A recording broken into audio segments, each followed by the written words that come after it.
si eegatan ture. Manni koo fokkistuun yoo bareedde jedhee sirritti miidhagduuf suuraa kee fannisee si eegatan ture.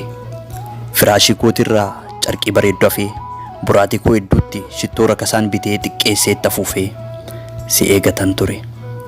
Waan si ajaa'ibu ani kan of beeku akka of hin tuulle bareeduufis jedhee of hin tottolchine. Dhufaatiin kee dhiyaannan garuu of jibbeera of hin kunuunsu akkanaan hin jenne jedhee dursa ofiif laadde hiyyummaa koo dagadhe. Waan si hawwatu beeku baadhullee tilmaame yeroo kan hin uffadhu salbaajota bitadhee si eegatan ture. Hirkannaa haadha koo jalaa kophaatti of baasee jaalala harmee koo siif jecha dagadhee siman eega ture. Maaliif sitti fakkaata isheen dhaltetti dugda itti galee garaa hammeenyatiin irraa garagare? Kan itti na jabeesse maal ta'uu danda'a? Eegumsa keetii fi jaalala kee malee akkana kudhaame. Jaalala kee fageenya malee kan na jabeessuun jiru jedhee dhufaatii kee eeguu karoora godhadhee si eegatan ture.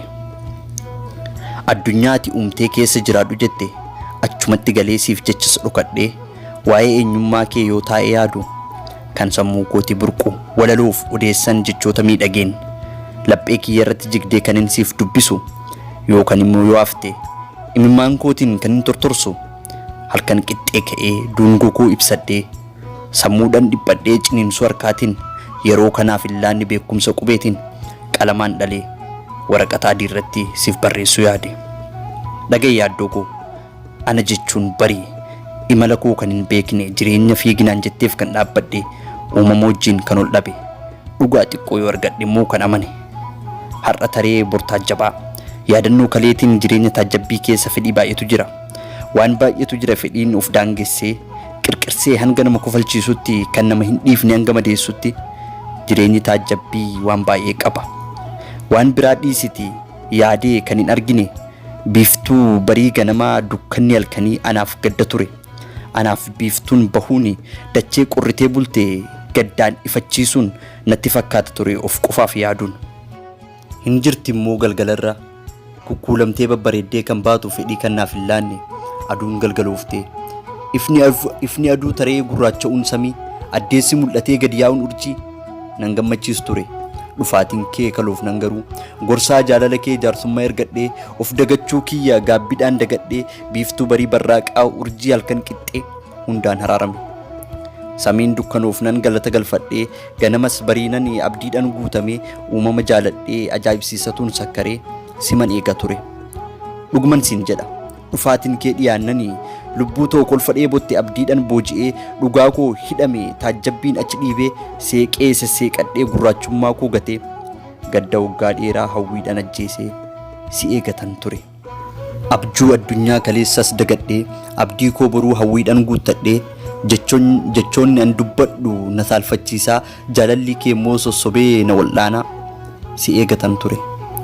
Shakki kanaan jedhu sammuu koo tuffadhee waldagatuunis akka jiru tasumaa dagadhee ati naaf deebitaa qofa abdii godhee jaalala kee dur sammuutti baadhee kan yaaddoon keen miidhame rakkinna darbaniinis si'iin irraanfadhee dhufaatii kee eeguu karoora godhadhe.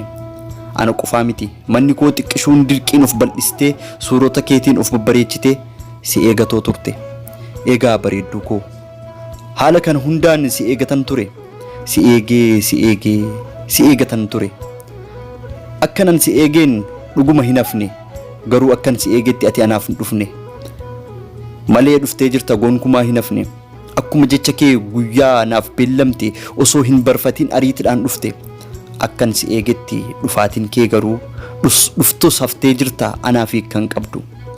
Dhufuu kee hin waakkanne akkan si eegetti garuu sin agarre garuu moo kudhaame akkan si eegetti ati narraa nafne dhufaatii kee keessattis ani sin agarre akkan si beekutti of taatee hin dhufne. Akkuma biyya jijjiiratti amalas jijjiirtee kudhaama kees kuttee morma qullaa dhufte.